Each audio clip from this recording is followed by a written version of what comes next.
Hello students, welcome back to the revision of EBCL. ठीक है, चलो आज हम लोग क्या करने वाले हैं, एफडीआई का पार्ट 3 और पार्ट 4A करने वाले हैं। ठीक है, जैसे कि मैंने आपको सबसे पहले वीडियो में बता दिया था कि एफडीआई के टोटल 5 पार्ट्स हैं, जैसे part 1, part 2, part 3, part 4, part 4A and part 5। ठीक है, 4A 4B है और 5 है। ठीक है, मैंने 1 और 2 ऑलरेडी डिस्कस कर लिया है। ठीक है, this will be our part 3 and 4A। ठीक है, जो भी हम लोग पार्ट डिस्कस करने जाएंगे वो है 3 और 4A। ठीक है, तो पार्ट 3 भी 5, 6, 7 पेजेस का है, पार्ट 4A भी 5, 6 पेजेस का है। ठीक है, और 4B और 5 के लिए अपन अलग से एक और वीडियो बनाएंगे। ठीक है, अब यहाँ पर people I was discussing with you FDI. ठीक है, मैंने वहां पर सबसे पहले पार्ट में आपको बताया था कि इन्वेस्टर्स कौन होगा, इन्वेस्टी कौन होगा, सेक्टरल कैप क्या होता है, प्रोहिबिटेड सेक्टर क्या होता है, परमिटेड सेक्टर्स क्या होता है, एक्सेट्रा एक्सेट्रा। पार्ट 2 में मैंने आपको बताया कि मेजर सेक्टर्स क्या है इन्वेस्टमेंट करने के लिए।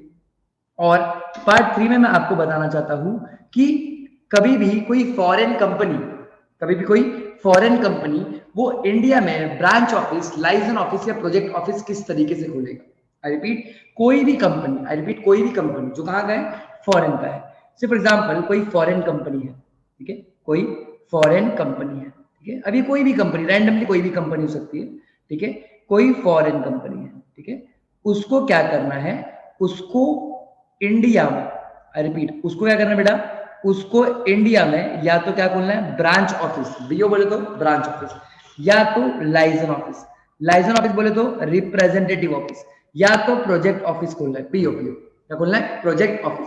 तो वो कैसे खोलेगा, what are the terms and conditions for opening branch office और लाइसेंस ऑफिस और project office. I repeat, what are the terms and conditions for opening branch office, licence office and project office. प्यार से मैं इसको बोलो PO बोलता हूँ। क्या बोलता हूँ, बोलो पीओ बोलता हूँ। तो तुम लोगों को मैं ये चैप्टर में सिखाऊंगा कि फॉरेन कंपनीज इंडिया में किस तरीके से अपना ब्रांच ऑफिस खोलेगी, किस तरीके से अपना लाइसेंस ऑफिस खोलेगी और किस तरीके से अपना प्रोजेक्ट ऑफिस खोलने वाली। ठीक है, लेकिन सबसे पहले अपने को समझने वाली बात है, ब्रांच ऑफिस क्या होता है। ठीक है, तो ब्रांच ऑफिस मतलब हेड ऑफिस फॉरेन में है और इंडिया में उन्होंने अपना एक एडिशनल ऑफिस खोल रखा है। ब्रांच ऑफिस वो सारे काम कर सकता है जो हेड ऑफिस करता है। जैसे head office buying and selling of goods and services करता है, तो ब्रांच ऑफिस भी buying and selling of goods and services कर सकता है। ठीक है, उसी तरीके से लाइसेंस ऑफिस क्या करता है, लाइसेंस ऑफिस मतलब रिप्रेजेंटेटिव ऑफिस। क्या होता है, रिप्रेजेंटेटिव ऑफिस। हाँ जी, ये लोग कुछ बाइंग सेलिंग नहीं करते, they just represent their parent company in India. I repeat, they just represent their parent company in India. जैसे मान लो सपोज अमेजॉन है फॉरेन में। ठीक है, अमेजॉन इंडिया में बिजनेस करता है।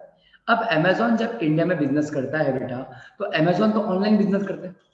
ठीक है, उनको यहाँ पर फिजिकली प्रेजेंट होने की जरूरत नहीं है, लेकिन अमेजॉन इंडिया में टैक्स भरेगा, जीएसटी भरता है, डायरेक्ट टैक्स भरता है, कस्टम ड्यूटीज वगैरह भरता है। तो अमेजॉन का कोई ना कोई बंदा तो चाहिए ना जो इंडिया में उनको रिप्रेजेंट करे। तो वो जो ऑफिस खोलते हैं इंडिया में खुद को रिप्रेजेंट करने के लिए, उसको लाइसेंस ऑफिस या रिप्रेजेंटेटिव ऑफिस बुलाया जाता है। और एक होता है project office. Project office is formed for a particular project, for a particular project. For example, suppose से मान लेना इंडिया से फॉरेन कंपनी को कोई प्रोजेक्ट मिला है, इंडिया को फॉरेन कंपनी को कुछ प्रोजेक्ट मिला है ना, it becomes difficult for foreign company to operate from outside India. तो लोग क्या करते हैं, इंडिया में आके अपना एक प्रोजेक्ट ऑफिस खोल लेते हैं। इंडिया में आकर क्या करते हैं, अपना एक प्रोजेक्ट ऑफिस खोल लेते हैं। तो अपने को वही देखना है कि अब इस चैप्टर में ब्रांच ऑफिस किस तरीके से खुलेगा, लाइसेंस ऑफिस किस तरीके से खुलेगा एंड प्रोजेक्ट ऑफिस किस तरीके से खुलेगा। अच्छा, अगर ऑफिस खुलेगा तो ऑफिस बंद ही होगा और फिर लोग जो पैसा कमाएंगे उसको भी इंडिया के बाहर क्या करेंगे, ये लोग ट्रांसफर करने वाले हैं। ठीक है, आ जाओ देख लेते हैं क्या लिखा है। देखो सबसे पहले लिखा है establishment of branch office, licence office, project office in India. अच्छा, अब ब्रांच ऑफिस का मतलब क्या होता है, branch office is a location other than main office. ठीक है, मेन ऑफिस को छोड़ के जहां पर भी एक कंपनी अपना बिजनेस कर रही है वो ब्रांच ऑफिस होता है। ठीक है, अब ब्रांच ऑफिस वो सारे एक्टिविटीज कर सकता है जो पेरेंट कंपनी करता है। यस पीपल, पेरेंट कंपनी अगर बाइंग सेलिंग करता है तो ब्रांच ऑफिस भी बाइंग सेलिंग कर सकता है। पेरेंट कंपनी अगर सर्विसेज देता है तो ब्रांच ऑफिस भी सर्विसेज दे सकता है। Branch office can perform all those functions which a parent company or head office can perform. ठीक है, जैसे वो लोग इंडिया में क्या क्या एक्टिविटीज कर सकते हैं, export and import of goods, yes, branch office can import goods in India and can export goods out of India. They can give consultancy services, they can carry out research work, obviously, yes, they can promote technical or financial cooperations, they will represent the parent company India as buying and selling agent, they will give information technology services, okay, for example ये Accenture वगैरह ये बाहर का IT company वो India में क्या करता है, आके टेक्नोलॉजी सर्विसेज देता है, IT सर्विसेज देता है, ठीक है, and rendering technical support to the product supplied by parent group companies and representing a foreign airline shipping company, ठीक है। तो ये सब क्या, ये सब एक्टिविटीज है, किसका एक्टिविटीज है, ब्रांच ऑफिस का एक्टिविटीज है, आई रिपीट, किसका एक्टिविटीज है, ब्रांच ऑफिस। जैसे मैं टेक्निकल सपोर्ट का बता देता हूँ, ठीक है, ध्यान देना, से एलजी सबको पता है, एलजी, अब एलजी इंडिया कंपनी है, एलजी बाहर है, ठीक है, अब एलजी क्या करता है, एलजी अपना फॉर एग्जांपल फ्रिज या रेफ्रिजरेटर जिसको आप बोलते हो वो इंडिया में बेचता है, ठीक है। अब इंडिया में जो भी फ्रिज लिया उसका सपोज 1 ईयर का वारंटी था, कितने का वारंटी था, 1 ईयर का। तो सपोज मिस्टर एक्स ने क्या कर लिया, मिस्टर एक्स ने फ्रिज खरीद लिया बेटा, हाँ जी, मिस्टर एक्स ने क्या कर लिया, मिस्टर एक्स ने फ्रिज खरीद लिया। अब 1 साल के अंदर फ्रिज खराब हो गया, तो फ्रिज रिपेयर करने के लिए एलजी का पेरेंट कंपनी जो फॉरेन में है वो आएगा क्या, नहीं ना, वो लोगों ने कुछ एलजी इंडिया वगैरह बनाया रहेगा, वो एलजी इंडिया क्या करेगा, प्रोडक्ट को टेक्निकल सपोर्ट देगा, क्या देगा, प्रोडक्ट को टेक्निकल सपोर्ट या फिर कुछ सपोर्ट चाहिए गारंटी वारंटीज के लिए, तो वो सब करेगा, ठीक है। अब नेक्स्ट क्या लिखा है, लाइजन ऑफिस। लाइजन ऑफिस क्या करेगा, liaison office does not undertake any commercial और trading activity. I repeat, liaison office का मतलब ही क्या होता है बेटा, लाइजन ऑफिस का मतलब ही होता है रिप्रेजेंटेटिव ऑफिस, यानी हम लोग बिजनेस नहीं करेंगे, हम लोग क्या करेंगे, अपने पेरेंट कंपनी को रिप्रेजेंट करेंगे, ठीक है। It's a place of business to act as a channel of communication. हाँ जी, ये एक चैनल ऑफ कम्युनिकेशन है, एक लिंक है, कम्युनिकेशन किसका, between principal place of business और head office and entities in India, यानी इंडिया में जो कंपनी है और फॉरेन में जो आपको पेरेंट कंपनी बैठा है, अगर इनके बीच में बातचीत करवानी है तो ये बातचीत कौन करवा सकता है बेटा, ये बातचीत करवा सकता है आपका लाइजन ऑफिस, ठीक है। अब लाइजन ऑफिस क्या एक्टिविटीज करेगा, they will represent parent companies in India, ये तो हम लोगों को पता है। Now they will promote export India, export और इंपोर्ट फ्रॉम और टू इंडिया, ठीक है। जब मैं बोलता हूं कि ये लोग प्रमोट करेंगे एक्सपोर्ट और इंपोर्ट को, दैट मींस वो लोग खुद नहीं करेंगे, लाइजन ऑफिस बोलेगा एक्सपोर्ट इंपोर्ट होना चाहिए, एक्सपोर्ट इंपोर्ट होना चाहिए, कैसे करना है वो बताएगा नहीं, why, because they are not supposed to engage in any activities, they will just represent their parent company, clear है। फिर एक होता है promoting technical foreign collaboration, again वो लोग बोलेंगे फॉरेन कोलैबोरेशन होना चाहिए, टेक्निकल कोलैबोरेशन होना चाहिए, लेकिन किस तरीके से होना चाहिए ये नहीं बताएंगे, मतलब बताएंगे लेकिन करेंगे नहीं, ठीक है, बताएंगे लेकिन करेंगे नहीं।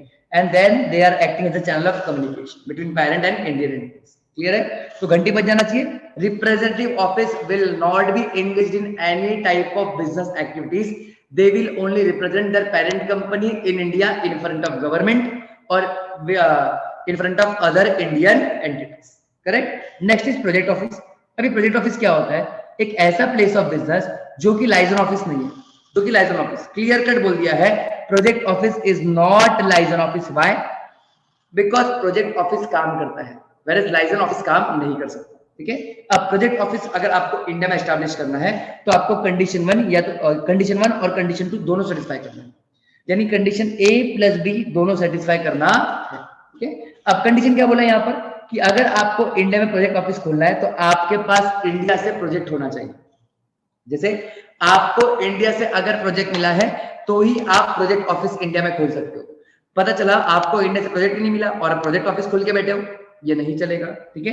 कंडीशन 2 क्या बोलता है, कंडीशन 2 बोलता है ये चार में से कोई एक कंडीशन सेटिस्फाई हो जाना चाहिए, कंडीशन 1 तो कंपलसरी सेटिस्फाई होना चाहिए, कंडीशन 1 क्या बोल रहा है कि इंडिया से कोई आपको प्रोजेक्ट मिला रहना चाहिए, तो कंडीशन 1 तो कंपलसरी सेटिस्फाई करना ही करना है आपको, लेकिन कंडीशन 2 में जो 4 कंडीशन दी गई है, चारों में से कोई आप एक एस्टैब्लिश या कोई एक सेटिस्फाई कर लो तो भी अपना काम बन जाएगा, ठीक है। क्या बोला है देखो, project should be funded from abroad, यानी प्रोजेक्ट का फंडिंग कहां से आना चाहिए बेटा, अब्रॉड यानी फॉरेन कंट्री से आना चाहिए। अच्छा, लोन कहां से लिया है, पब्लिक फाइनेंशियल इंस्टीट्यूशन से, प्रोजेक्ट अप्रोप्रिएट अथॉरिटी ने क्लियर किया है and project is funded by multilateral, bilateral और इंटरनेशनल फाइनेंशियल एजेंसी। अब इंटरनेशनल फाइनेंशियल एजेंसी का एग्जांपल दे दूं तो इंटरनेशनल मॉनेटरी फंड, ठीक है। तो अब ये था बेसिक्स, ये था बेसिक्स किसका, ब्रांच ऑफिस, लाइजन ऑफिस और प्रोजेक्ट ऑफिस। सवाल यह आता है कि ब्रांच ऑफिस, लाइजन ऑफिस और प्रोजेक्ट ऑफिस इंडिया में खुलेगा कैसे, तो खुलने के लिए ये लोग एक रूल्स को फॉलो करते हैं, एक रेगुलेशंस को फॉलो करते हैं, और रेगुलेशंस का नाम है foreign exchange management establishment in India of branch office और लाइजन ऑफिस और प्रोजेक्ट ऑफिस और any other place of business regulations 2016। इतना बड़ा रेगुलेशन है बेटा कि पढ़ते पढ़ते आपका अटेम्प्ट आ जाए पढ़ते पढ़ते क्या हो जाए, आपका अटेम्प्ट आ जाए। क्या बोला है कि आप लोग एस्टैब्लिश करो। क्या एस्टैब्लिश करो? आप एस्टैब्लिश करो बोलो पियो। कहां पर एस्टैब्लिश करो? In India. तो इसके लिए हमने रेगुलेशंस बनाए हैं। कौन सी ईयर के रेगुलेशंस है ये? 2016 के रेगुलेशंस है। अब सवाल ये आता है सर एस्टैब्लिश कैसे किया जाएगा? तो सबसे पहले आपको एक फॉर्म सबमिट करना पड़ता है, ठीक है? जो भी नॉन रेसिडेंट एंटिटी है, जो फॉरेन की पेरेंट कंपनी है, वो सबसे पहले क्या करेगा? एक फॉर्म सबमिट करेगा, जो फॉर्म का नाम है फॉर्म एफएनसी। अब आप फॉर्म एफएनसी आपको आरबीआई के पास सबमिट करना होता है, but you can not go to RBI directly. So what you do, ये फॉरेन एंटिटी है, foreign entity has to file form FNC. They file form FNC with authorized dealer category 1 bank, and then authorized dealer category 1 bank forward their application to RBI. ठीक है, सबसे पहले application किसको forward किया जाएगा? Authorised dealer category 1 bank को किया जाएगा। उसके बाद वो लोग एप्लीकेशन किसको फॉरवर्ड कर देंगे? आरबीआई। बट हम लोग सिर्फ फॉर्म एफएनसी ब्लैंक नहीं फाइल करते। फॉर्म एफएनसी कोरा कागज नहीं जिसको ऐसे ब्लैंक फाइल कर दिया, ना ना ना, ठीक है। फॉर्म एफएनसी को अगर आपको फाइल करना है तो आपको उसके साथ कुछ अटैचमेंट्स लगेंगे। वो अटैचमेंट्स क्या है?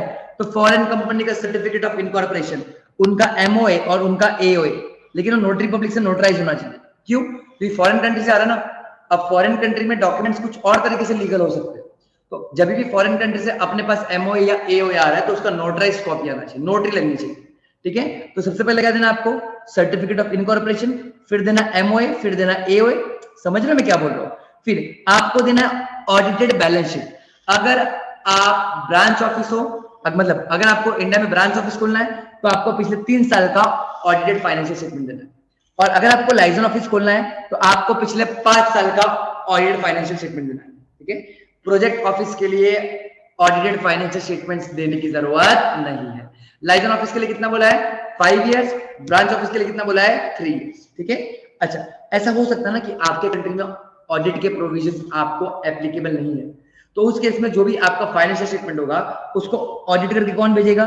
सीपीए। सीपीए यूएसए का सीए या फिर कोई एनी अदर अकाउंट प्रैक्टिशनर्स, ठीक है।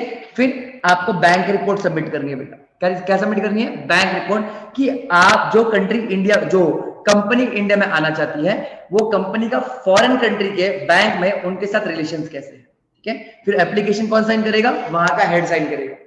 कहाँ का हेड? जो कंपनी, जो फॉरेन कंपनी, जैसे फेसबुक को इंडिया में ब्रांच ऑफिस सेटअप करना है तो एप्लीकेशन कौन साइन करेगा बेटा? फेसबुक का हेड मार्क जुकरबर्ग।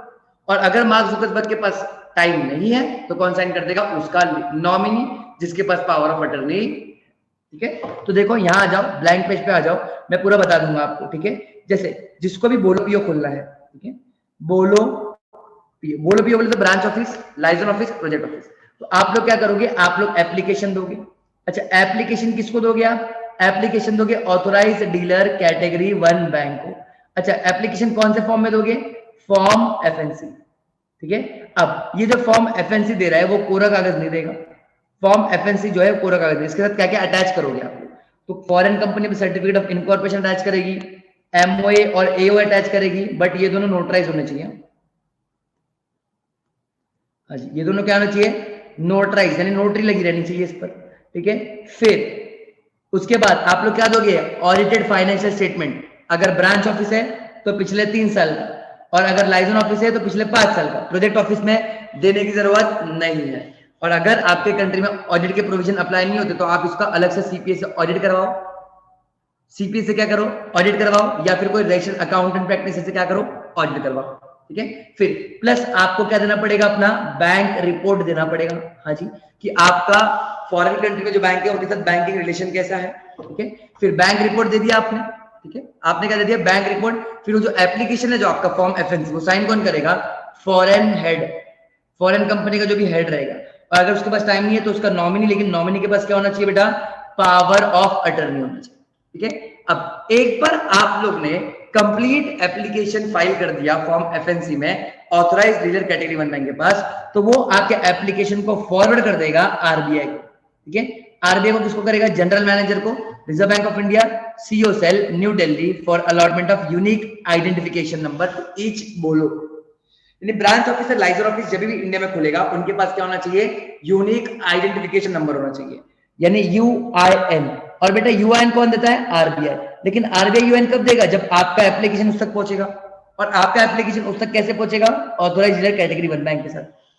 अब आपको एक बार यूआईएन मिल गया तो आपको अप्रूवल मिल गया, आप इंडिया में बोलो पीओ खोल सकते हो, ठीक है। अगेन जब भी आपको लेटर ऑफ अप्रूवल मिल जाएगा उसके 6 महीने के अंदर आपको ऑफिस खोल देना है, चाहे वो ब्रांच ऑफिस हो, चाहे वो लाइसेंस ऑफिस हो, या चाहे वो प्रोजेक्ट ऑफिस हो। 6 महीने के अंदर आपको ऑफिस खोल देना, ठीक है। अगर आप 6 महीने के अंदर ऑफिस नहीं खोल पाते तो अगर आपके पास सफिशिएंट कॉज है तो आपको और 6 महीने का एक्सटेंशन दिया जाए। क्लियर है? अब जब भी आप लोग लाइसेंस ऑफिस खोलोगे, लाइसेंस ऑफिस का वैलिड पीरियड नॉर्मल केसेस में 3 इयर्स होता है, लेकिन एनबीएफसी और कंस्ट्रक्शन डेवलपमेंट कंपनी में कितना है? 2 इयर्स है। यानी सर क्या ये 3 साल और 2 साल खत्म होने के बाद मेरा ऑफिस खत्म हो जाएगा क्या? हाँ, फिर आपको वापस से रिन्यूअल लेना पड़ेगा। समझ रहे हो? अब सवाल ये आता है कि सर प्रोजेक्ट ऑफिस का टेन्योर कितना होगा? तो जब तक प्रोजेक्ट चल रहा है तब तक, प्रोजेक्ट खत्म प्रोजेक्ट ऑफिस खत्म, ठीक है। फिर जनरल परमिशन दी गई है कि नॉन रेसिडेंट कंपनीज वगैरह स्पेशल इकोनॉमिक जोन में अपना यूनिट्स एस्टैब्लिश कर सकते हैं। बच्चा स्पेशल इकोनॉमिक जोन मैंने आपका ऑलरेडी कवर कर लिया है दूसरे वीडियो में, ठीक है। तो अब यहाँ पर क्या बोला गया कि स्पेशल इकोनॉमिक जोन अगर उनको मैन्युफैक्चरिंग बिजनेस करना है तो एसईजेड में इन्वेस्ट कर सकता है, एसईजेड में अपना ब्रांच ऑफिस खोल सकता है जहां पर 100% एफडीआई अलाउड है, ठीक है। वो लोग को फॉरेन कंपनी के लॉस को कंप्लाई करना पड़ेगा। वो फॉरेन कंपनी का लॉस कंपनी में कौन से चैप्टर में? चैप्टर 22 में, ठीक है। आपको पता ना कंपनी एक्ट टोटल 29 चैप्टर में डिवाइडेड है, तो उसमें से चैप्टर 22 किसकी बात करता है? फॉरेन कंपनीज की बात करता है। और that branch office should function on stand alone basis. Stand alone basis मतलब ना ही उसका किसी के साथ जॉइंट वेंचर है, ना ही किसी के साथ टाई अप किया है, जो कर रहा है वो खुद के दम पर कर रहा है। क्लियर है ना? अगर बोलो यानी ब्रांच ऑफिस या लाइसेंस ऑफिस इंडिया में जो सेटअप होने वाला है वो फॉरेन बैंक या इंश्योरेंस कंपनी के फॉर्म में है, यानी इंडिया में जिसको ब्रांच ऑफिस बनाना है या लाइसेंस ऑफिस बनाना है उसको बैंक्स या इंश्योरेंस कंपनीज के फॉर्म में बनाना है, तो लोग ये प्रोसीजर फॉलो नहीं करेंगे। अगर आप बैंक हो तो आप सीधा आरबीआई के पास जाओगे, अगर आप बैंक हो तो आप सीधा आरबीआई के पास जाओगे, और अगर आप इंश्योरेंस कंपनी तो आप सीधा कहां जाओगे? इरडा के पास जाओगे, ठीक है। वहां पर आपको यूनिक आइडेंटिफिकेशन नंबर लेने की जरूरत नहीं है। क्लियर है मैं क्या बोलना चाह रहा हूं? अगर आपने ये प्रोसीजर फॉलो कर लिया तो ऐसा माना जाएगा कि आपने ब्रांच ऑफिस, लाइसेंस ऑफिस या प्रोजेक्ट ऑफिस इंडिया में सक्सेसफुली खोल लिया है। बहुत सिंपल है। सबसे पहला फॉर्म एफएनसी, फिर आपको देना किसको है? वो ऑथराइज्ड डीलर को। उसके साथ कुछ अटैचमेंट्स होगी जैसे certificate of incorporation, MOA, AOA, audit report पिछला 5 या 3 साल का, बैंकर्स रिपोर्ट, फॉरेन का साइन। फिर आपका एप्लीकेशन आरबीआई के पास जाएगा, आरबीआई आपको क्या देगा? यूनिक आइडेंटिफिकेशन नंबर जो 6 महीने तक वैलिड होता है, और सफिशिएंट कॉस्ट पे 6 महीने का एक्सटेंशन मिल सकता है। अब अगर मैं एक बार पिक्चर में आ चुका हूं तो मैं लाइसेंस ऑफिस हूं, तो लाइसेंस ऑफिस कब तक रह सकता है? 3 साल तक नॉर्मल केस में। लेकिन फाइनेंशियल बैंक्स वगैरह यानी एनबीएफसी और कंस्ट्रक्शन डेवलपमेंट कितने साल तक रहेंगे?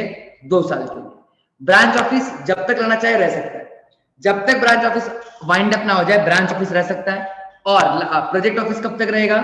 टेन्योर ऑफ द प्रोजेक्ट तक, जब तक प्रोजेक्ट चल रहा है तब तक प्रोजेक्ट ऑफिस रहेगा। क्लियर है? अच्छा, अब फिर एसईजेड में भी इन्वेस्टमेंट किया जा सकता है ब्रांच ऑफिस में, लेकिन 100% एफडीआई अलाउड होना चाहिए। सेकंड, वहां पर क्या बोला गया? आप फॉरेन कंपनी के रूल्स को फॉलो करो। And third, your branch office should function on stand alone basis. Clear है? और अगर आप इंडिया में इंश्योरेंस या बैंकिंग कंपनी खोलना चाहते हो तो आप सीधा आरबीआई या इरडा के पास जाओगे, यूआईएन नंबर लेके अपना टाइम वेस्ट नहीं करोगे। सिंपल। अब नेक्स्ट आता है opening of bank account by बोलो पीओ। देखो, इंडिया में अगर आपने ब्रांच ऑफिस खोला है, या इंडिया में आपने लाइसेंस ऑफिस खोला है, या इंडिया में आपने प्रोजेक्ट ऑफिस खोला है, मतलब पैसे का भी लेन देन होने वाला है ना? पैसे का भी लेन देन होने वाला है। तो जो भी लाइसेंस ऑफिस है वो designated authorised dealer category 1 bank को अप्रोच करेगा और बोलेगा मुझे अकाउंट बना के दो। अब लाइसेंस ऑफिस सिर्फ एक ही अकाउंट खोल सकता है, ठीक है। अगर उसको एक से ज्यादा अकाउंट खोलना तो उसको पहला रिजर्व बैंक ऑफ इंडिया का लेना पड़ेगा परमिशन, ठीक है। अच्छा, क्यों एक ही अकाउंट बोला है? बिकॉज बेटा licence office is not going to do any practical business. वो लोग सिर्फ रिप्रेजेंट करेगा, तो रिप्रेजेंट करेगा तो उनको कुछ इनकम ज्यादा होगा नहीं, तो इनकम ज्यादा होगा तो क्यों तुम लोग को मल्टीपल अकाउंट बोलना है? एक अकाउंट में सेटिस्फाइड रहो, ठीक है। अब इस अकाउंट में क्रेडिट्स, जब मैं बोलता हूँ क्रेडिट्स मतलब अकाउंट में पैसे कहां से आएंगे? ठीक है, अकाउंट में पैसे यानी मनी कहां से आएगा, और डेबिट मतलब how many will be expanded, यानी एक्सपेंडिचर कैसे होगा, करेक्ट ना। क्रेडिट क्या बोला गया है, fund receive from head office, यानी हेड ऑफिस से पैसा आ रहा है, ठीक है। या फिर हम लोग ने यहाँ पर कुछ डिपॉजिट वगैरह दे के रखा था, जैसे रेंट पर ऑफिस लिया था तो ऑफिस रेंट पर लेने के लिए डिपॉजिट देना पड़ता है, तो हमने जो डिपॉजिट दिया था वो रिफंड हो रहा है, तो वो भी क्रेडिट हो सकता है। या फिर टैक्सेस वगैरह का रिफंड आ रहा है, या फिर लाइजन ऑफिस ने अपना कोई एसेट्स वगैरह, जैसे मेरे पास चेयर था, ठीक है, मेरा लाइजन ऑफिस है इंडिया में, हम लोग के पास था चेयर, तो हमने उस चेयर को बेचकर जो पैसा कमाया वो भी क्या हो सकता है, वहां पर क्रेडिट हो सकता है, ठीक है। और डेबिट किस लिए होगा, only for meeting local expenses of the office, yes, आपके ऑफिस में जो लोकल एक्सपेंसेस होता है उसको फुलफिल करने के लिए डेबिट हो सकता है, ठीक है। ये तो था किसका बात, ये तो था लाइजन ऑफिस का। अब बात करेंगे ब्रांच ऑफिस का। अच्छा, ब्रांच ऑफिस जितना चाहे उतना अकाउंट खोल सकता है, कोई रेस्ट्रिक्शन नहीं। जैसे लाइजन ऑफिस के साथ एक ही अकाउंट खोल सकता था और एक ही के लिए आरबीआई का परमिशन, उसी तरीके से ब्रांच ऑफिस के लिए जितना चाहे उतना अकाउंट खोल सकता है, कोई रेस्ट्रिक्शन नहीं है, ठीक है। फंड्स कहां से आएगा, हेड ऑफिस से या इंडिया से बिजनेस जो किया उससे आ जाएगा, ठीक है। और डेबिट किस लिए होगा, for meeting remittance of profit and winding of, ठीक है।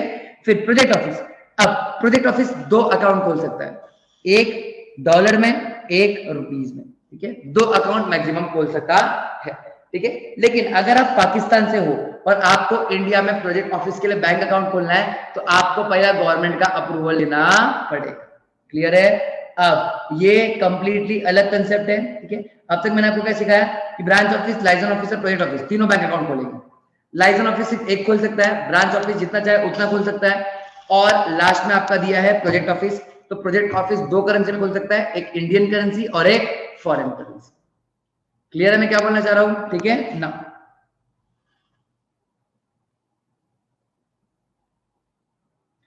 फिर लिखा है authorise dealer category 1 bank can open non interest bearing foreign account, foreign currency account for project office in India, yes yes yes, ठीक है। जितने भी फॉरेन से प्रोजेक्ट ऑफिस इंडिया में आने वाले हैं, देखो जब भी कोई कंपनी वगैरह इंडिया में आ रहा है वो किसके थ्रू आएगा, ऑथोराइज डीलर कैटेगरी 1 के थ्रू आएगा, ठीक है। अब ऑथोराइज डीलर कैटेगरी 1 में आप लोग आ रहे हो, वो लोग आप प्रोजेक्ट ऑफिस बनाने आ रहे हो, तो आपका अकाउंट मेंटेन किया जाएगा, लेकिन कंडीशंस क्या है, कंडीशन ये है कि आपको इंटरेस्ट नहीं मिलेगा, नॉन इंटरेस्ट बेरिंग। क्यों, बिकॉज आप जो पैसा लेके आओगे इधर प्रोजेक्ट के लिए खर्चा करने वाले हो, आप जो प्रोजेक्ट लेके आओगे इंडिया, जो भी पैसा लेके आओगे इंडिया में वो खर्चा करने वाले हो, तो हम आपको इस पर इंटरेस्ट नहीं देंगे। और project office should be established in India, ठीक है। फिर the contract governing the project office provide for payment in foreign currency, हाँ जी, जो कॉन्ट्रैक्ट से हम लोगों ने प्रोजेक्ट ऑफिस एस्टैब्लिश करने का बात किया है वहां पर बोला गया कि फॉरेन करेंसी से ही पेमेंट होगा। अगेन प्रोजेक्ट ऑफिस दो अकाउंट खोल सकता है, ये मैंने आपको ऑलरेडी बता दिया, एक यूएसए की करेंसी में, एक रुपीज में, ठीक है। फिर डेबिट्स कहां से होगा, प्रोजेक्ट रिलेटेड एक्सपेंडिचर, यानी प्रोजेक्ट का जो खर्चा होगा वहां के लिए डेबिट हो सकता है, और वो लोग क्या करेंगे, उन लोग का जो भी प्रोजेक्ट ऑफिस है उनका account concurrent auditor of the bank audit करेगा, टाइम टू टाइम देखेगा कि प्रोजेक्ट ऑफिस पैसा प्रोजेक्ट के लिए यूज कर रहा है या नहीं कर रहा है, समझ रहे हो। और foreign currency account have to be close at the completion of the project, यानी आपका प्रोजेक्ट खत्म हो जाएगा तो आपके प्रोजेक्ट ऑफिस का अकाउंट भी क्या करना पड़ेगा बेटा, बंद करना पड़ेगा, क्लियर है ना। Next is application for additional offices and activities, ठीक है। अच्छा, अब आपका एक ऑफिस इंडिया में था, अब आपको इंडिया में एक्सपांशन करना है, तो आपको उसके लिए फ्रेश एफएनसी फॉर्म फाइल करना पड़ेगा। इन शॉर्ट, जब जब मैं ब्रांच ऑफिस या लाइजन ऑफिस या प्रोजेक्ट ऑफिस खोलने का सोच रहा हूं, तब तब मैं एक फॉर्म फाइल करूंगा, और फॉर्म का नाम क्या है, फॉर्म एफएनसी, क्लियर है ना। The documents mentioned in form FNC need not be resubmitted. Starting में देखो मैंने बताया था एफएनसी में क्या क्या करना पड़ेगा, सर्टिफिकेट ऑफ इनकॉर्पोरेशन देना पड़ता है, एमओए देना पड़ता है, एओए देना पड़ता है, ऑडिटेड फाइनेंशियल स्टेटमेंट देना पड़ता है, बैंकिंग रिपोर्ट देना पड़ता है, फॉरेन हेड का साइन चाहिए। तो अब वो सारे डॉक्यूमेंट्स वापस से चाहिए नहीं, क्योंकि वो आपने ऑलरेडी सबमिट कर दिया, ठीक है। अब यहाँ पर क्या लिखा है देखो, एक जोन में 4 ही ऑफिस हो सकता है। अब आरबीआई का 4 जोन है, किसको किसको मालूम है, ठीक है। East zone, west zone, north zone, south zone, ऐसा आरबीआई का कितना वेबसाइट है, 4, कितना वेबसाइट बोलो, कितना जोन है, 4 जोन। तो एक जोन में आप मैक्सिमम 4 ऑफिस खोल सकते हो। अगर आपको 4 ऑफिस से ज्यादा खोलना है तो आपको आरबीआई का अप्रूवल लेना पड़ेगा, ठीक है। फॉर एग्जांपल इंडिया में 20 ऑफिस है, किसी भी फॉरेन पेरेंट कंपनी का इंडिया में कितना ऑफिस है, 20 ऑफिस है। तो आरबीआई हर एक ऑफिस के पास, आरबीआई हर एक ऑफिस के पास जाके कंप्लायंसेस का रिपोर्ट नहीं मांगेगा। मतलब अगर इंडिया में बहुत सारे ब्रांच ऑफिस है, so what RBI will do is, RBI इनमें से एक को क्या बोलेगा, एक नोडल ऑफिस बन जाओ। एक नोडल ऑफिस बन जाओ मतलब एक ऑफिस को क्या बना देगा, मेन ऑफिस बना देगा। आई रिपीट, एक ऑफिस को क्या बनाएगा, मेन ऑफिस। और जितना भी कंप्लायंसेस वगैरह है सारा मेन ऑफिस से ही बातचीत करेगा, सारे ऑफिस से बात नहीं करेगा। ठीक है। फिर अगर ब्रांच ऑफिस या लाइजन ऑफिस एक सिटी से दूसरे सिटी में शिफ्ट हो रहे हैं तो भी इनको किसका अप्रूवल लगेगा, तो भी इनको ऑथराइज्ड डीलर कैटेगरी 1 बैंक का अप्रूवल लगेगा। लेकिन अगर मैं with in the city transfer ले रहा हूं, जैसे मैं मुंबई में हूं, मुंबई में मैं प्लेस ए से प्लेस बी में जा रहा हूं तो मुझे अप्रूवल लेने की जरूरत नहीं है, बट मैं मुंबई से चेन्नई जा रहा हूं तो मुझे अप्रूवल लेना पड़ेगा। क्लियर है इतना? ठीक है। अब हर साल 30 सितंबर के पहले, एवरी ईयर बिफोर 30 सितंबर, जितने भी ब्रांच ऑफिस या लाइजन ऑफिस या प्रोजेक्ट ऑफिस इंडिया में है उनको एनुअल एक्टिविटी सर्टिफिकेट फाइल करना पड़ता है as at the end of March 31। यानी फाइनेंशियल ईयर खत्म होने के बाद 6 महीने के अंदर यानी 30 सितंबर तक इन सबको क्या फाइल करना पड़ता है, एनुअल एक्टिविटी सर्टिफिकेट। अब जब मैं एनुअल एक्टिविटी सर्टिफिकेट बोलता हूं तो इससे मेरा मतलब क्या है, एनुअल एक्टिविटी सर्टिफिकेट मतलब आपने पूरे साल क्या क्या एक्टिविटी की ये आप ऑथराइज्ड डीलर कैटेगरी 1 बैंक को बताओ, प्लस आपको इनकम टैक्स वालों को भी बताना है। क्लियर है? ये लोग आपके एनुअल एक्टिविटी सर्टिफिकेट को स्क्रूटिनाइज करेंगे और देखेंगे कि आप सारे टर्म्स एंड कंडीशंस फॉलो कर रहे हो या नहीं कर रहे हो। सिंपल। फिर नेक्स्ट आता है ट्रांसफर ऑफ असेट्स ऑफ बोलोपी। अब ये है क्या, ठीक है, जैसे ब्रांच ऑफिस है इंडिया में या लाइजन ऑफिस है या प्रोजेक्ट ऑफिस है। अब इंडिया में आप जो भी ब्रांच ऑफिस बनाओगे या इंडिया में जो भी आप लाइजन ऑफिस बनाओगे या इंडिया में जो भी आप प्रोजेक्ट ऑफिस बनाओगे, ऑफिस बनाने के लिए और एक ऑफिस को ऑफिस लगने के लिए बेटा असेट्स लगता है। असेट्स क्या लगता है, असेट्स। अब हो रहा क्या है पता है क्या, ये लोग अपना ऑफिस वगैरह क्लोज कर रहे हैं, ये लोग क्या कर रहे हैं, ऑफिस वगैरह क्लोज, या फिर ऑफिस क्लोज नहीं कर रहे बट ये लोग असेट्स को बेच रहे हैं। अब असेट्स बेचेंगे तो जो भी पैसा जनरेट होगा वो उसको फॉरेन लेके जाना होगा, बिकॉज इनका पेरेंट कंपनी तो फॉरेन में। तो transfer of assets by way of sale to the joint venture और wholly owned subsidiary shall be allowed by authorized category bank only when non-resident entity intends to close their BOLO operations in India। यानी जब भी वो लोग India में branch office, liaison office या project office खोल रहा है उसके बाद ही वो लोग क्या कर सकते हैं, असेट्स बेचकर अपना पूरा पैसा इंडिया के बाहर लेके जा सकते हैं। क्लियर है? लेकिन आपको एक स्टैट्यूटरी ऑर्डर से सर्टिफिकेट देना पड़ेगा कि कौन सा असेट्स आप ट्रांसफर करने वाले हो, फिर कितना अमाउंट आप ट्रांसफर करने वाले हो। ठीक है, वो अमाउंट कैसे अराइव किया आपने, फिर आप लोग ने सारा टैक्सेस वगैरह जो है वो पे कर दिया है। ठीक है, और ये जो भी आप लोग बोलोपीओ के असेट्स बेचकर जो भी पैसा मिल रहा है आपको वो आपके बैंक अकाउंट में क्रेडिट करने के लिए अलाउ कर दिया जाएगा। That means it will be permissible credit, it will be what, permissible credit. और डिक्लेरेशन देना पड़ेगा, क्या करना है, डिक्लेरेशन, प्लस ये लोग डोनेशन भी दे सकते हैं। ठीक है, अगर बोलोपीओ अपने असेट्स को किसी एनजीओ वगैरह को डोनेट कर रहा है तो उनको ऑथराइज्ड डीलर कैटेगरी 1 बैंक का परमिशन लेना पड़ेगा। क्यों?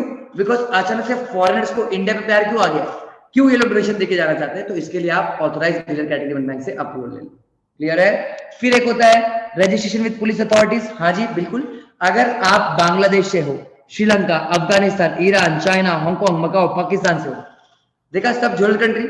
अब आप बोलोगे सर श्रीलंका तो झोल नहीं करता, अरे श्रीलंका झोल नहीं करता बट वो अपना बॉर्डर कंट्री है ना। ठीक है, तो ये सारे कंट्रीज को अगर इंडिया में बोलोपीओ खोलना है, ठीक है, मैक्सिमम कंट्रीज का जो नाम लिखा है दे शेयर बॉर्डर विद इंडिया, तो अगर उनको इंडिया में बोलोपीओ खोलना है तो उनको पहले इंडिया में पुलिस अथॉरिटीज के पास रजिस्ट्रेशन लेना पड़ेगा, फिर वो बोलोपीओ खोल सकते हैं। क्यों? Because they are countries of concern. They are countries of concern, यानी इंडिया को उनसे टेंशन है, ये लोग कभी भी कुछ भी कर सकते हैं। क्लियर? फिर एक होता है remittance of profit and surplus. हाँ जी, अगर ब्रांच ऑफिस, लाइजन ऑफिस या प्रोजेक्ट ऑफिस इंडिया में है तो ये लोग कुछ ना कुछ पैसा कमाएगा, तो जो भी पैसा कमाएगा इसको ये लोग क्या करेगा, फॉरेन में ट्रांसफर करेगा। अब रेमिटेंस लिखा है ब्रांच ऑफिस के लिए और प्रोजेक्ट ऑफिस के लिए, लाइजन ऑफिस नहीं लिखा है क्योंकि लाइजन ऑफिस पैसा नहीं कमाता, लाइजन ऑफिस सिर्फ अपने पेरेंट कंपनी को रिप्रेजेंट करता है। ठीक है, तो अब ब्रांच ऑफिस के केस में आपको ऑथराइज्ड डीलर का परमिशन लेना पड़ेगा और उसको क्या क्या डॉक्यूमेंट सबमिट करना पड़ेगा, तो उसको आपके बैलेंस शीट का कॉपी दे दो और पीएनएल का कॉपी दे दो और एक सीए का सर्टिफिकेट दे दो, उसका काम हो जाएगा। ठीक है। अब प्रोजेक्ट ऑफिस के केस में authorised dealer category 1 bank can permit intermediate remittances. Intermediate मतलब प्रोजेक्ट सपोज 5 साल का है, अब 3 साल में ही, 5 साल कंप्लीट नहीं हुआ, 3 साल में ही प्रोजेक्ट ऑफिस को कुछ पैसा इंडिया के बाहर ट्रांसफर करना है, तो क्या वो कर सकते हैं? द आंसर इज इंटरमीडिएट मतलब अब तक अपना प्रोजेक्ट कंप्लीट हुआ नहीं है, होएगा फ्यूचर में। कंप्लीट होने के पहले हम लोग क्या कर रहे हैं? इंडिया के बाहर फंड्स ट्रांसफर कर रहे हैं, ठीक है। तो क्या करना है? आपको एक ऑडिटर का या चार्टर्ड अकाउंटेंट का सर्टिफिकेट देना है कि आपने सारा इनकम टैक्स वगैरह पे कर दिया है, प्लस आपको एक अंडरटेकिंग यानी गारंटी देना है कि प्रोजेक्ट ऑफिस के बीच में से ही जो पैसा हम फॉरेन में ट्रांसफर कर रहे हैं उससे प्रोजेक्ट के कंप्लीशन पर कुछ फर्क नहीं पड़ेगा, और अगर प्रोजेक्ट के कंप्लीशन पर कुछ फर्क पड़ता है तो आप पैसा वापस लेके आओ। सिंपल ना। नेक्स्ट इज लास्ट कंसेप्ट आ गया क्लोजर ऑफ बोलो पीओ। हाँ जी, बोलो पीओ कैसे क्लोज हो सकता है? वेरी इजी, ठीक है। अगर आपको क्लोज करना है तो आप एप्लीकेशन किसको दोगे? Authorised dealer category 1 bank. याद करो, ओपन करने के टाइम भी एप्लीकेशन किसको दिया था? ऑथराइज्ड डीलर कैटेगरी 1 बैंक को। तो क्लोज करने के टाइम भी एप्लीकेशन किसको दोगे? Authorised dealer category 1 bank. अब एप्लीकेशन के साथ साथ क्या देना है आपको? तो आपको सबसे पहला अप्रूवल लेटर देना है, यानी जब आप इंडिया में, याद करो पास्ट, जब आप इंडिया में बोलो पीओ बनने आए थे तो आरबीआई ने आपको अप्रूवल दिया था, करेक्ट? तो वो अप्रूवल का कॉपी आपको क्लोजर के टाइम में देना है। फिर ऑडिटर का सर्टिफिकेट, ऑडिटर क्या क्या बताएगा कि जितना अमाउंट आ रहा है इंडिया के बाहर ट्रांसफर करने का वो कौन से मैनर में आया है, फिर सारा लाइबिलिटीज और एम्प्लॉयज का ड्यूज पे कर दिया है, और जो भी इनकम वगैरह है जो आउटसाइड इंडिया से आ रहा है कुछ भी अनरिपेट्रिएटेड नहीं है, मतलब इंडिया में जितना पैसा आना चाहिए था सब आ चुका है। फिर कंफर्मेशन देना पड़ेगा कि कोई भी हमारे खिलाफ लीगल प्रोसीडिंग्स पेंडिंग नहीं है, हमारा वाइंडिंग अप वगैरह कंपनीज एक्ट के हिसाब से हो रहा है, समझ रहे हो? ठीक है। और यहाँ पर बोलो पीओ ने अपना respective annual activity certificate file कर दिए हैं, ठीक है, और सच अदर डॉक्यूमेंट जो आरबीआई को ठीक लगे। क्लियर है? अब ये आपको एग्जाम में पूछा भी जा सकता है कि चेकलिस्ट क्या है बोलो पीओ, क्या है चेकलिस्ट, क्या है बोलो पीओ? एकदम सिंपल है भाई, एकदम सिंपल। चेकलिस्ट मतलब क्या? चेकलिस्ट मतलब आपको क्या क्या चीजें चेक करनी है इंडिया में बोलो पीओ खोलने से पहले। तो सबसे पहला आपको कंपनी बनना पड़ेगा, फिर आपको फॉर्म एफएनसी फाइल करना पड़ता है, फिर आपका प्रॉफिट मेकिंग ट्रैक रिकॉर्ड होना चाहिए, आप परमिसेबल एक्टिविटीज ही कर सकते हो, फिर आप परमानेंट अकाउंट नंबर लोगे, फिर एलओ बीओ में कन्वर्ट हो सकता है, फिर आप वही ट्रांजेक्शन कर सकते हो जो ऑथराइज्ड डीलर के थ्रू परमिटेड है, फिर आपको एनुअल एक्टिविटी सर्टिफिकेट सितंबर 30 के पहले फाइल करना होता है, समझ रहे हो? और अगर आप लोग अपना ऑथराइज्ड डीलर चेंज कर रहे हो तो उसका इंटीमेशन दो, आप प्रॉपर्टी एक्वायर कर रहे हो उसके बारे में बताओ, ठीक है, फिर आप कौन सा एक्टिविटीज कर रहे हो, ठीक है, ये मत पढ़ना। फिर अगर टॉप मैनेजमेंट में चेंज हुआ है तो वो भी बता दो। अच्छा, क्लोजर हो रहा है तो क्लोजर का जो प्रोसेस बताया मैंने, और फिर remittance of binding of procedures. समझो बात को, ठीक है। मैं यहाँ पर लिख रहा हूँ, शॉर्ट में ध्यान देना, ठीक है। सबसे पहले क्या बोला है कि आप लोग क्या करोगे? आप लोग पहला कंपनी बनोगे, कंपनी रजिस्टर्ड हो जाओगे। सेकंड, आप लोग कौन सा फॉर्म फाइल करोगे? फॉर्म एफएनसी फाइल करोगे, ठीक है। फिर थर्ड, आप लोग क्या करोगे? बैंक अकाउंट ओपन करोगे। हाँ जी, ये मैं अपने हिसाब से लिख रहा हूँ, क्या लिखोगे? Bank account. फोर्थ, आप क्या लोगे? पैन नंबर ऑब्टेन कर लोगे। Now you can do only those activities, only those activities for which permission is granted. हाँ जी, वही एक्टिविटी कर सकते हो जिसके लिए परमिशन ग्रांट की गई है, ठीक है। फिर 6 पॉइंट बोलता है कि अगर आप लोग ऑफिस चेंज कर रहे हो, ठीक है, अगर आप लोग ऑथराइज डीलर अपना चेंज कर रहे हो, ऑथर कैटेगरी 1 बैंक को चेंज कर रहे हो, तो आपको बताना पड़ेगा कि आपने ऑथराइज डीलर को चेंज किया है, ठीक है। फिर अगर आपके टॉप मैनेजमेंट में चेंज हो रहा है तो आपको ये भी बताना पड़ेगा टॉप मैनेजमेंट में चेंज हुआ है, समझ रहे हो? फिर आपको एनुअल एक्टिविटी सर्टिफिकेट देना पड़ता है। समझ रहे हो मैं क्या बोलना चाह रहा हूँ? तो यहाँ पर ये जितने भी पॉइंट्स है ना, उसको सब याद करने की जरूरत नहीं है, उसको याद करने की जरूरत नहीं है, ये सब अपने आप याद हो जाएगा। अगर आपने पूरा चैप्टर पढ़ा है तो पूरे चैप्टर में यही सब तो चीज है कि पहले कंपनी बन जाओ, फिर एफएनसी फॉर्म फाइल करो, प्रॉफिट मेकिंग ट्रैक रिकॉर्ड होना चाहिए आपके पास, आप परमिसेबल एक्टिविटीज कर सकते हो, पैन नंबर ले लो, ये वो फलना ढिंगा, ठीक है। तो इस हिसाब से चेकलिस्ट को रट्टा नहीं मारना है, आप लोगों को चेकलिस्ट को रीड करना है। एग्जाम में अगर चेकलिस्ट आया 5 मार्क्स के लिए तो पहले 10 पॉइंट भी लिख दिए तो भी इट्स ओके, ठीक है। आपको ये याद मत रखना है ये बहुत बड़ा है और फालतू है, फालतू मतलब काम का है, लेकिन आपके सिलेबस पॉइंट ऑफ व्यू से नहीं। क्या बोला है कि अगर बोलो भी अपना नाम चेंज करेगा तो कैसे बताएगा, बस उतना ही बोला, ठीक है।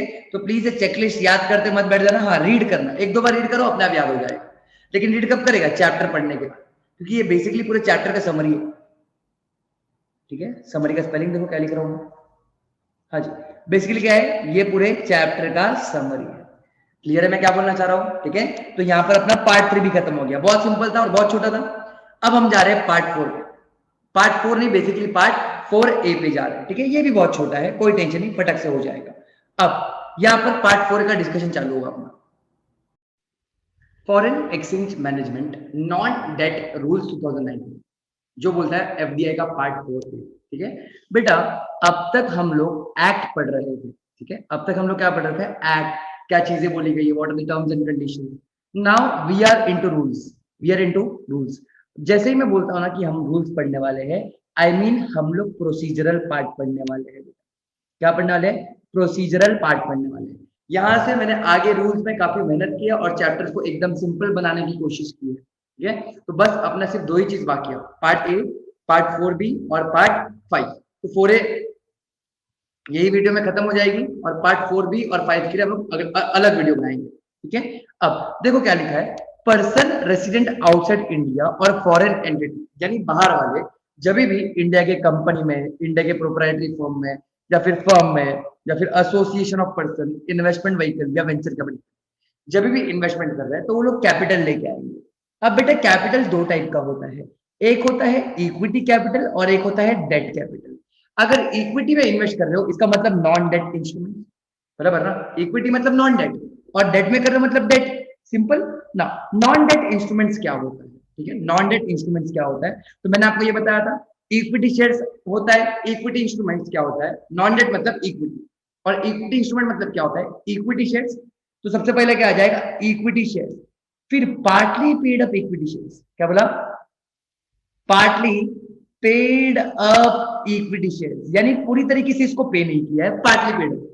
यानी आपको पता होगा ना कि first call, final call, application money, allotment money, तो शेयर्स क्या है? पार्टली पेड अप है, जिसका कंसिडरेशन आपने 25% अप फ्रंट लिया है, यानी पहले 25% ले लिया है और नेक्स्ट 75% नेक्स्ट 12 मंथ्स के अंदर लेने वाला, या फिर convertible debentures, convertible preference shares या शेयर वारंट। बेटा शेयर वारंट ये मैंने आपको बताया था स्टार्टिंग में, याद करना। Convertible debentures, convertible preference shares, ठीक है, these debentures and preference shares are compulsorily convertible into equity shares. इसके लिए इसको इक्विटी इंस्ट्रूमेंट बुलाया गया। और फिर शेयर वारंट, बेटा शेयर वारंट क्या होता है? शेयर वारंट मतलब ऐसा वारंट जो 18 मंथ्स के लिए वैलिड होता है और 25% कंसिडरेशन अपफ्रंट और बाकी 75% 18 मंथ्स के अंदर आपको लेना होता है। ठीक है, अब प्रेफरेंस शेयर और डिबेंचर्स अगर नॉन या ऑप्शनली कन्वर्टेबल है तो इनका लॉक इन पीरियड कम से कम कितना होगा? 1 ईयर। अब क्या लिखा है देखो, सबसे पहला कंडीशन क्या बोला गया है कि पर्सन रेसिडेंट आउटसाइड इंडिया कैसे इन्वेस्ट करेगा इंडिया। तो person resident outside India investment कर सकता है इंडिया में फेमा के प्रोविजंस के हिसाब से। कौन से प्रोविजन के हिसाब से? फेमा के प्रोविजन के हिसाब से। लेकिन याद करना, मैंने आपको बताया था कि बांग्लादेश का जो भी सिटीजन है या बांग्लादेश की जो भी एंटिटी है या फिर पाकिस्तान का जो भी सिटीजन है या पाकिस्तान की जो भी एंटिटी है, ये लोग जब भी इन्वेस्ट करेंगे they will invest under approval route, they will invest under approval. इनको अगर 1 रुपया भी लाना है, भले से वो सेक्टर इंडिया में ऑटोमेटिक में अलाउ किया गया है, लेकिन पाकिस्तान और बांग्लादेश वालों को जब भी इंडिया में आना है वो लोग अप्रूवल रूट से ही आएंगे। अब आप लोग बोलोगे सर ऐसा क्यों नाइंसाफी? अरे नाइंसाफी नहीं रहेगी, वो पाकिस्तान वाले देखो क्या क्या करते हैं, हरकत करते हैं, टेररिज्म टेररिज्म। बांग्लादेश वाले एकदम बॉर्डर शेयर करते हैं अपने साथ, कभी भी झोलझाल करने का चांसेस है। इसके लिए वहां पर बोला गया है कि बांग्लादेश और पाकिस्तान में लोग जब भी आएंगे अप्रूवल रूट में आएंगे। ठीक है, बट आपको ये मैंने तभी बताया था और अभी फिर से बता रहा हूं कि पाकिस्तान की एंटिटी या पाकिस्तान के सिटीजन इंडिया के डिफेंस सेक्टर में इन्वेस्ट नहीं कर सकते, इंडिया के स्पेस सेक्टर में इन्वेस्ट नहीं कर सकते, एटॉमिक एनर्जी या फिर जो सेक्टर्स प्रोहिबिटेड है उसके उसमें इन्वेस्टमेंट नहीं कर सकते, गवर्नमेंट रूट से भी नहीं आ सकते। पाकिस्तान वाले इंडिया के डिफेंस, एटॉमिक, स्पेस में आई, अरे भाई उन लोग को अपने एफडीआई में, उन लोग को अपने डिफेंस में एफडीआई करने दे दो ताकि उनको मालूम पड़ जाए कि अपने पास कितना गन्स है, कितना आर्म्स है, कितना एमिनेशन है। नहीं ना, समझ रहे मैं क्या बोलना चाह रहा हूँ? अब नेक्स्ट लिखा है परचेज और sale of equity instruments of an Indian company by person resident outside India. यानी पर्सन रेसिडेंट आउटसाइड इंडिया क्या कर रहा है? इंडियन कंपनी का क्या ले रहा है बेटा? इंडियन कंपनी का इक्विटी इंस्ट्रूमेंट ले रहा है। तो हाँ जी ले सकता है। कैसे लेगा? नॉन डेट इंस्ट्रूमेंट्स के रूल्स के हिसाब से। अच्छा, वो चाहे तो स्टॉक मार्केट से भी ले सकता है, ठीक है, या तो कंपनी से डायरेक्टली ले ले या तो स्टॉक मार्केट से ले ले। अब अगर वो शेयर दे रहा है और SEBI substantial acquisition of shares and take over regulation 2011 apply हो रहा है, तो आपको सेबी सैस्ट रेगुलेशन भी फुलफिल करना पड़ेगा। हाँ जी, इसको प्यार से सेबी सैस्ट रेगुलेशन बोलता हूँ, ठीक है, ये आपको सेबी में है, ये आपको SEBI take over regulation SEBI में है, और सीएस प्रोफेशनल में तो आपका होश ही उड़ा देगा, ऐसा जबरदस्त रेगुलेशन बनाया गया, ठीक है। और जितना भी कंसिडरेशन और डिविडेंड पे करे, ठीक है, पीआरवाई को, वो आरबीआई की गाइडलाइंस के हिसाब से पे हो सकता। क्लियर है? अच्छा, ये क्या है? एक्सपेंसेस, ये मैंने आपको तभी बताया था, अभी फिर से बता रहा हूं, ठीक है। फॉरेन में एक कंपनी है एप्पल, उसने इंडिया में कंपनी खोला मैप्पल। अब इंडिया में कंपनी खोलने के लिए जो खर्चा लग गया, तो उसको बोला जाता है प्री इनकॉर्पोरेशन एक्सपेंसेस। क्या बोला जाता है बेटा? Pre incorporation expenses. Now can I say apple is a person resident outside India, यानी बाहर का इंसान ना, बाहर का इंसान है।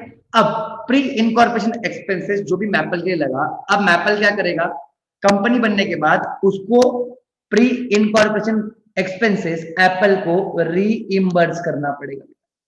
क्या करना पड़ेगा? रीइंबर्स। रीइंबर्स कितना कर सकते हैं?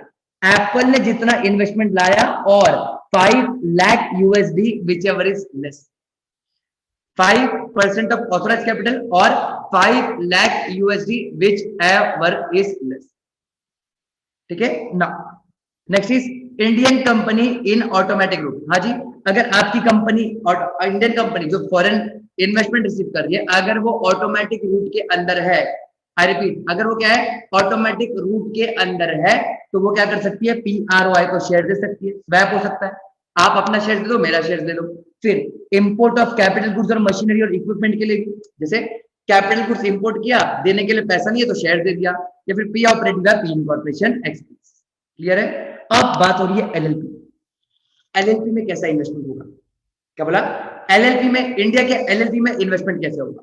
तो देखो क्या लिखा है, who can invest in LLP in India, कौन इंडिया के एलएलपी में इन्वेस्ट कर सकता है?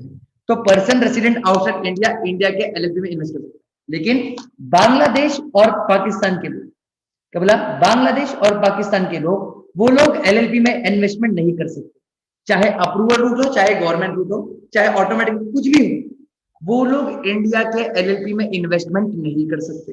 अगेन, फॉरेन पोर्टफोलियो इन्वेस्टर और फॉरेन वेंचर कैपिटल इन्वेस्टर भी इंडिया के एलएलपी में इन्वेस्ट नहीं कर सकते। इसका रीजन क्या है? बिकॉज फॉरेन पोर्टफोलियो इन्वेस्टर और फॉरेन वेंचर कैपिटल इन्वेस्टर, ये लोग लिस्टेड कंपनी या फिर company propose to be listed, क्या बोला, लिस्टेड कंपनी या तो company propose to be listed में इन्वेस्ट करते हैं। इसके लिए यहां पर बोला गया है कि एलएलपी तो कभी लिस्ट नहीं हो सकती, समझो ना बात को, एलएलपी लिस्ट हो सकता है क्या कभी? आईसीडीआर पढ़े, सभी आईसीडीआर, तो एलएलपी लिस्ट नहीं हो सकता। इसके लिए फॉरेन वेंचर कैपिटल इन्वेस्टर और एफपीआई एलएलपी में इन्वेस्ट नहीं कर सकते। तो पहला 3 कंडीशन सिंपल है, क्या बोला है? पहला बोला है पीआरओआई इन्वेस्ट कर सकता है, लेकिन बांग्लादेश पाकिस्तान वाले इन्वेस्ट नहीं कर सकते। फिर फॉरेन पोर्टफोलियो इन्वेस्टर और फॉरेन वेंचर कैपिटल इन्वेस्टर्स भी इन्वेस्ट नहीं कर सकते। रीजन बहुत सिंपल है, क्यों? क्योंकि वो लोग लिस्टेड नहीं है, वो लोग लिस्टेड में इन्वेस्ट करते हैं और एलएलपी कभी भी लिस्टेड नहीं है।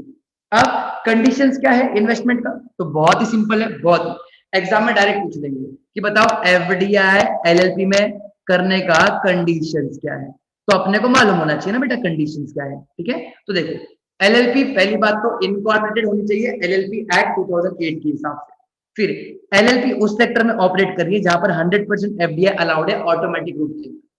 आई रिपीट वंस अगेन, अगर मैं ऐसे सेक्टर में हूं, मैं एलएलपी हूं, बट मैं ऐसे सेक्टर में हूं जहां पर 100% एफडीआई ऑटोमेटिक में अलाउड नहीं है, तो मैं एफडीआई नहीं ले सकता। अगर मुझे एफडीआई लेना है तो मैं एक एलएलपी हूं जो ऐसे सेक्टर में है जहां पर 100% एफडीआई अलाउड है, करेक्ट। और एफडीआई लिंक परफॉर्मेंस नहीं है, जैसे इतना हम लोग फॉरेनर बोलते हैं कि हम लोग तुमको अगर इतना पैसा देगा तो तुमको हमें इतना रिटर्न देना ही देना है, तो एफडीआई से लिंक कोई परफॉर्मेंस नहीं है, ठीक है। फिर आप लोग इन्वेस्टमेंट कैसे करो, यानी फॉरेनर्स एलएलपी में इन्वेस्टमेंट कैसे करें? दो तरीका है, एक कैपिटल में कंट्रीब्यूट कर देगा, या तो री इन्वेस्टमेंट ऑफ प्रॉफिट। क्या बोला? री इन्वेस्टमेंट ऑफ प्रॉफिट। अब ये क्या होता है ध्यान में, सपोज मेरी कंपनी है, कंपनी बोलो एलएलपी है, ठीक है, एलएलपी को चालू किया हम लोग ने 10 करोड़ रुपए में, तो इसमें से 5 करोड़ किसने दिया? फॉरेनर ने, और 5 करोड़ किसने दिया? इंडियन ने, और ये लोग ने इस तरीके से एलएलपी चालू किया। अब साल खत्म होने के बाद 5 करोड़ रुपए का प्रॉफिट हुआ। अब इनका रेशियो था 1:1, तो 5 करोड़ का प्रॉफिट फॉरेन को कितना मिला? फॉरेनर को मिलेगा 2.5 करोड़ रुपीस बेटा, और इंडियन को कितना मिलेगा? 2.5 करोड़। अब फॉरेनर क्या बोलते हैं मालूम है क्या? मुझे ये 2.5 करोड़ मत दो, ये मेरा जो प्रॉफिट है ना इसको कैपिटल में री इन्वेस्ट कर दो। यानी अब फॉरेन का कैपिटल 5 करोड़ नहीं, उसका कैपिटल कितना हो गया है? 7.5 करोड़ हो चुका है। समझ लो मैं तुम लोगों को क्या बोलना चाह रहा हूँ? यस और नो। ये होता है री इन्वेस्टमेंट ऑफ प्रॉफिट। ये पहला तरीका था कैपिटल कॉन्ट्रीब्यूशन। ये क्या बोला? री इन्वेस्टमेंट ऑफ प्रॉफिट, यानी फॉरेनर जो भी पैसा कमा रहा है उसको लेके नहीं जा रहा है बाहर, उसको वापस से री इन्वेस्टमेंट। ठीक है। फिर क्या बोला है? Conversion of Indian equity into LLP और एलएलपी इनटू इंडियन कंपनी। ठीक है। अच्छा देखो क्या लिखा है, बहुत सिंपल, बहुत सिंपल। ठीक है। जैसे फॉर एग्जांपल एक एलएलपी है, वो इंडियन कंपनी में कन्वर्ट होना चाहती है। हो सकता है ना एलएलपी इंडियन कंपनी में, आप सेटिंग अप ऑफ बिजनेस पढ़ते हो वहां पर है कि एलएलपी इंडियन कंपनी में कन्वर्ट हो सकती है, बिल्कुल हो सकती है। या फिर इंडियन कंपनी को एलएलपी में कन्वर्ट होना है। ठीक है, कुछ भी हो सकता है। अब सपोज फॉरेनर ने एलएलपी का कैपिटल ले रखा है। क्या लिखा है? कैपिटल। फॉरेनर ने एलएलपी का क्या ले रखा है बेटा? एलएलपी का कैपिटल ले रखा है। अब अगर एलएलपी इंडियन कंपनी में कन्वर्ट हो जाएगा तो क्या उसका ये कैपिटल का इन्वेस्टमेंट कैंसिल हो जाएगा क्या? The answer is no sir, capital का इन्वेस्टमेंट कैंसिल नहीं होगा। अब इसका कैपिटल को क्या बुलाया जाएगा? शेयर बुलाया जाएगा। क्या बुलाएगा? शेयर। उसी तरीके से अगर फॉरेनर ने इंडियन कंपनी में शेयर दे रखा है, अब ये इंडियन कंपनी एलएलपी में कन्वर्ट हो गई तो उसका शेयर भी किस में कन्वर्ट हो जाएगा? कैपिटल में कन्वर्ट हो जाएगा। समझ रहे हैं? तो अगर एलएलपी कंपनी में कन्वर्ट हो रही है या कंपनी एलएलपी में कन्वर्ट हो रही है तो वो कन्वर्ट हो सकती है सब गाइडलाइंस वगैरह फॉलो करके। और जो फॉरेनर्स का इन्वेस्टमेंट है ना, अगर एलएलपी से तो कैपिटल, एलएलपी से कंपनी में हो तो कैपिटल से शेयर में कन्वर्ट हो जाएगा, और अगर कंपनी से एलएलपी में हुआ तो शेयर से कैपिटल में कन्वर्ट हो जाएगा। सिंपल। ठीक है। तो देखो वही बोला गया है कि conversion of Indian entity into LLP and vice versa, यानी उल्टा भी हो सकता है। सो एक Indian company with foreign investments can be converted into LLP if 100% FDI is allowed in automatic. ठीक है, कंडीशन वही रहने वाला है कि जब भी एलएलपी में कन्वर्ट हो रहा है या एलएलपी कंपनी में कन्वर्ट हो रहा है तो 100% एफडीआई अलाउ होना चाहिए। ठीक है। अब लिखा है वैल्यूएशन ऑफ इन्वेस्टमेंट्स, यानी फॉरेनर्स जब एलएलपी में इन्वेस्ट करेंगे तो उनको इन्वेस्टमेंट कौन से वैल्यू पर दिया जाएगा, इसका वैल्यूएशन कौन करेगा? तो वैल्यूएशन कैसे किया जाएगा? फेयर मार्केट वैल्यू पर, इंटरनेशनली एक्सेप्टेड अकाउंटिंग प्रिंसिपल्स के हिसाब से। और कौन करेगा? Practising CA and practising CA. अब आप लोगों को गुस्सा आएगा कि सर सीएस का नाम क्यों नहीं लिखा है वैल्यूएशन के लिए? तो आप खुद ही सीएस पढ़ रहे हो, आप ही मेरे को बता दो, आपका प्रैक्टिकल बहुत अच्छा है क्या? हाँ, जबरदस्त है आपका प्रैक्टिकल? नहीं ना, आपका प्रैक्टिकल में हाथ थोड़ा ढीला है, इसके लिए आपको वैल्यूएशन करने के लिए यहाँ पर अलाउ नहीं है। पता चला आपने नेगेटिव ही वैल्यूएशन कर दिया। ठीक है, ये नहीं चलेगा। फिर मोड ऑफ पेमेंट वगैरह कैसे होगा? जैसे आरबीआई बता। क्लियर है? सिंपल। अब next is investment by person resident outside India in an investment vehicle.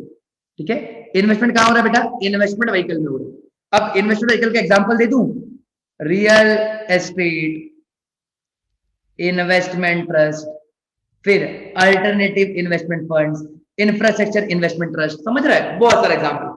अब कौन कौन इन्वेस्ट कर सकता है? तो पर्सन रेसिडेंट आउटसाइड इंडिया कर सकता है, लेकिन बांग्लादेश और पाकिस्तान वाले इन्वेस्ट नहीं कर सकते। ठीक है, वापस से बोल रहा हूं, बांग्लादेश और पाकिस्तान वाले एलएलपी में भी इन्वेस्ट नहीं कर सकते, और बांग्लादेश और पाकिस्तान वाले इंडिया के इन्वेस्टमेंट व्हीकल में भी इन्वेस्ट नहीं कर सकते। अच्छा, बाकी जिनको अलाउड है उनके लिए टर्म्स एंड कंडीशंस क्या है? तो इन्वेस्टमेंट व्हीकल कभी भी यूनिट्स इशू करता है, शेयर। तो person resident outside India units में इन्वेस्ट करेगा, फिर वो इन्वेस्ट करके उसका परचेज और सेल भी कर सकता है आरबीआई और सेबी के गाइडलाइंस के हिसाब से। क्लियर है? वो लोग चाहे तो स्वैप भी कर सकते हैं शेयर, यानी आप मुझे मेरा शेयर दो, मैं आपको मेरा शेयर दूंगा। समझ रहे हैं? अब यहाँ पर एक बात बोली गई है indirect investment, indirect foreign investment की, ये मैं आपको अगले पार्ट में समझाऊंगा। ठीक है, अभी टेंशन मत लेना, सिर्फ इसको मैंने स्टार मार्क कर दिया है कि मैं आपको ये इनडायरेक्ट फॉरेन इन्वेस्टमेंट अगले पार्ट में सिखाने वाला। ठीक है, and next, mode of payment कैसे होना चाहिए? जैसे रिजर्व बैंक ऑफ इंडिया बोलेगा। क्लियर है? फिर लिखा है इन्वेस्टमेंट इन डिपॉजिटरी रिसीट्स, हाँ जी, डिपॉजिटरी रिसीट्स में पर्सन रेसिडेंट आउटसाइड इंडिया कर सकते हैं इन्वेस्टमेंट, ठीक है, यानी एडीआर जीडीआर, अगर Indian company ADR GDR issue कर दिया है तो सारे पर्सन रेसिडेंट आउटसाइड इंडिया कर सकते हैं, इसमें बांग्लादेश और पाकिस्तान वाले भी इन्वेस्टमेंट कर सकते हैं, प्रोवाइडेड आपका एडीआर जीडीआर किसके हिसाब से इशू हुआ है, as per depository receipt scheme 2014। ADR GDR को इंडिया में जो स्कीम गवर्न करती है उसका नाम है डिपॉजिटरी रिसीट स्कीम 2014। फिर आपने जो डीआर वगैरह इशू किया है वो सेक्टोरल कैप के अंदर है और प्राइसिंग कैसे किया है, एज पर दी फेमा, ठीक है। फिर एक होता है person acquiring shares to right issue bonus. बेटा याद करना, इसके पहले वाले मेरे ख्याल से सेकंड पार्ट में, इसके पहले वाले वीडियो में एफडीआई के, मैंने आपको बताया था कि जो भी बंदे ने इंडिया में इन्वेस्टमेंट किया है उसको उसके इन्वेस्टमेंट पे राइट शेयर्स और बोनस शेयर्स मिल सकता है, ठीक है। अब बोनस शेयर्स तो फ्री में मिलेगा, राइट शेयर का प्राइस क्या होगा, लिस्टेड कंपनी में कंपनी डिसाइड करेगा, अनलिस्टेड कंपनी में मर्चेंट बैंकर डिसाइड करेगा, समझ रहे हैं, मतलब कम से कम उतना प्राइस तो चार्ज करना है जितना प्राइस आपने इंडियन इन्वेस्टर को चार्ज किया है। आप इंडियन इन्वेस्टर से कम प्राइस फॉरेनर्स को चार्ज नहीं कर सकते। और मोड ऑफ पेमेंट कैसे होगा, आरबीआई के हिसाब से। समझ रहे हो मैं क्या बोलना चाह रहा हूं, ये हम लोग ने एग्जैक्टली किया है, if I am not wrong ये किया हम लोग ने पार्ट 2 में, हाँ जी ये किया है कहां पर हम लोग ने, पार्ट 2 में, कि बोनस शेयर राइट शेयर। अच्छा ईसॉप देखो सेम टू सेम, वो जो ईसॉप है ना सेम टू सेम यहाँ पर ईसॉप लाया है कि इंडियन कंपनी फॉरेनर्स को ईसॉप वगैरह स्वेट इक्विटी दे रहा है, तो सारा गाइडलाइंस वगैरह फर्मा का गाइडलाइंस वगैरह फॉलो कर रहा है, ठीक है। फिर एक होता है transfer of equity instrument, interesting क्या लिखा है, transfer of equity instruments of an Indian company by और to a person resident outside India. अब देखो ट्रांसफर हो रहा है, क्या ट्रांसफर हो रहा है, शेयर, कौन से कंपनी का, शेयर ट्रांसफर हो रहा है बेटा इंडियन कंपनी का। और प्लीज जरा इस पर गौर फरमाइएगा, क्या बोला मैंने, शेयर्स कौन से कंपनी का ट्रांसफर हो रहा है, इंडियन कंपनी का ट्रांसफर, ठीक है। अच्छा कौन ट्रांसफर कर रहा है, एक पीआरओ है, यानी एक फिरंगी दूसरे फिरंगी को, या फिर एक फिरंगी इंडियन को या फिर इंडियन फिरंगी को। इन शॉर्ट दोनों में से कोई एक पार्टी फिरंगी यानी फॉरेनर है, बराबर ना, दोनों में से कोई एक पार्टी क्या है, फॉरेनर है, ठीक है। अगर पीआरओ से पीआरओ के पास जा रहा है तो ट्रांसफर कैसे हो सकता है, या तो सेल्स या तो गिफ्ट।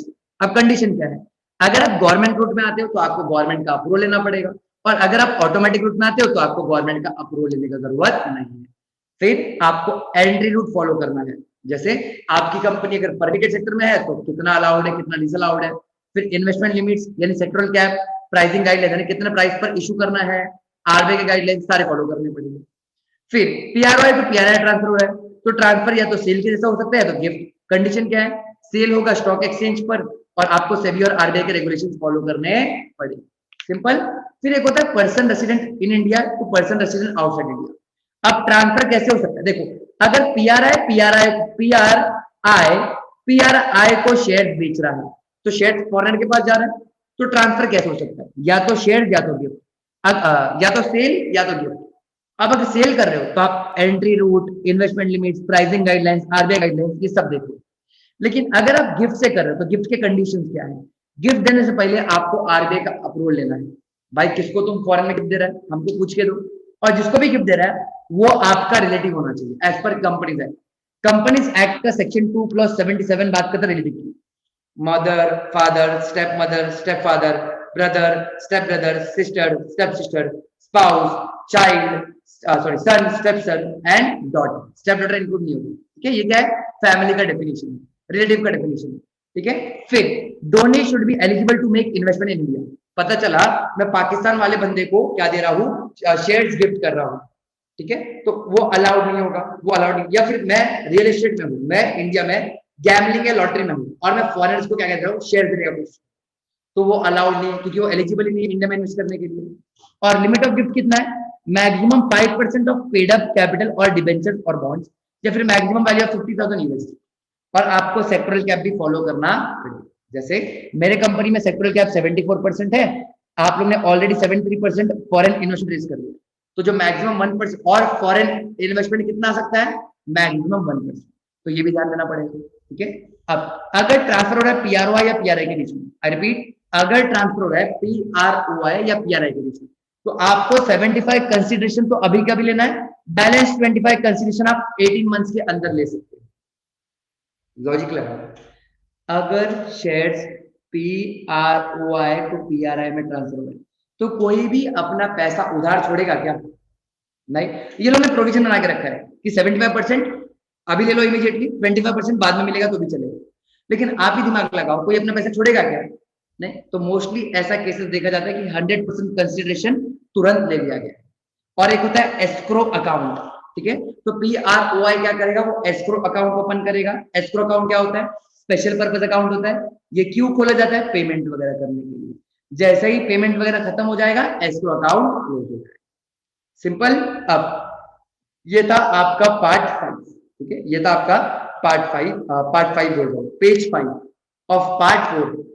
अब हम लोग क्या करेंगे, इस वीडियो को यहाँ पर ही बंद कर देंगे, ये ज्यादा लंबी वीडियो बनी नहीं होगी, 50-60 मिनट्स के आसपास की वीडियो बनी होगी, ठीक है। तो देखो, पहले वीडियो में हमने पार्ट 1 और पार्ट 2 किया है, सेकेंड वीडियो में पार्ट 3 और पार्ट 4A करा है, और थर्ड वीडियो में पार्ट 4B और पार्ट 5 कंप्लीट कर देंगे, ठीक है। तो ये वीडियो को मैं यहीं बंद करता हूँ, मिलते हैं FDI के नेक्स्ट वीडियो में। Thank you so much guys, good bye.